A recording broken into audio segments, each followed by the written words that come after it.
For 30 years, Republicans have been waging a war on labor, a war on working people. And they've been incredibly successful, with unionized workers now representing just a tenth of the workforce today, when they used to make up a third of our workforce a half century ago. And this chart shows the consequences of this war on labor. Let me explain this. In fact, it's pretty straightforward here. Union membership, you see union membership going down over time. And the share of income of the top 1%, that's this green line, going up. But as union membership has gone down, so too have wages. This is income, middle class share of aggregate income, have gone down. So, it's pretty obvious as union membership and wages, as union membership has dropped from 30% down to, well, it's below 20%. In fact, it's below 15%, below 10% now if you count just private union membership. So have wages. They've crashed.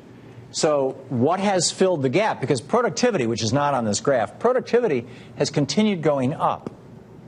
So as productivity goes up, revenue goes up, profit goes up, where is that profit going? It's going here to the top 1%. They're the ones taking all the money that used to go to working people. It used to be that this was where working people were, and, the 1% was down here with their 1%. So today in America, this war on labor is picking up steam. Republican governors like Scott Walker in Wisconsin, John Kasich in Ohio, Chris Christie in New Jersey have all launched attacks on public sector workers, trying to deny them collective bargaining rights. Republicans are close to even killing off the post office, throwing 500,000 unionized postal workers out of a job. Kill the unions. With the help of conservatives in Hollywood, teachers' unions are under attack as well. Tragically, the United States is no place for organized labor anymore, and as a result, no place for a middle class either. Which brings us to Labor Day, the reason why a lot of us had Monday off. To Republicans, it's no longer about passing legislation to make it harder to unionize or cutting spending so that unionized public workers get laid off or endorsing smears against teachers' unions. They've already done all that. Now it's about rewriting the history of America, ensuring that the next generation doesn't even know that the United States used to be a place where organized labor flourished. That's what House Majority Leader Eric Cantor tweeted on Monday, on Labor Day, in an insult to working people across our nation. Today we celebrate those who have taken a risk, worked hard, built a business, and earned their own success.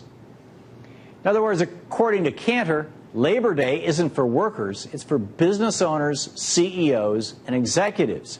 Never mind the fact that according to the Department of Labor, Labor Day is actually dedicated to the social and economic achievements of American workers.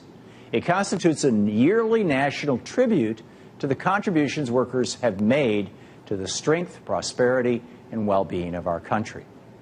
Eric Cantor and Republicans don't want you to think that we have a holiday in America for workers. That would undermine their message that this nation was built on the backs of the 1%, not the 99% of us workers, but instead by the millionaires and billionaires. So in their worldview, on Labor Day, we shouldn't be honoring the bricklayer, the teacher, and the garbage man. We should be honoring the Koch brothers and Lloyd Blankfein and even Mitt Romney.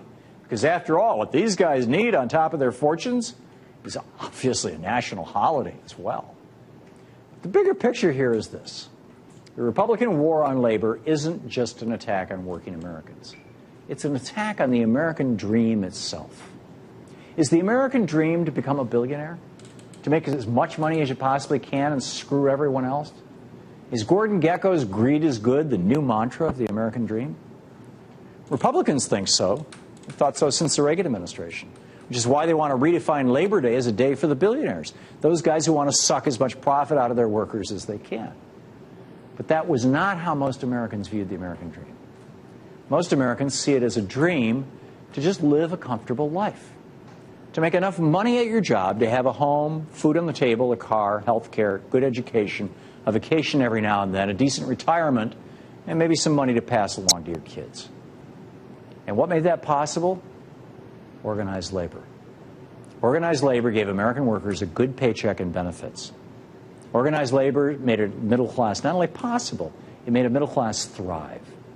Sure, it hurts the billionaires. When unions were strong, CEOs only made about 40 times more than what their workers made. Today, they make 300 times or 1,000 times or 2,000 times what their workers make. Does that make us feel better? Does it make us better off? I don't think so.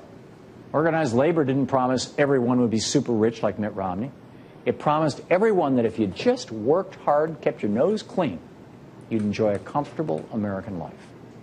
Without organized labor, that promise can't be kept. And more Americans today know it. So it's time to wake up and stand up to this war on labor. Let's hope Eric Cantor and the Republicans have jumped the shark with their attempts to redefine Labor Day this year. The workers, the 99%, you and me, built America. And let's never forget it.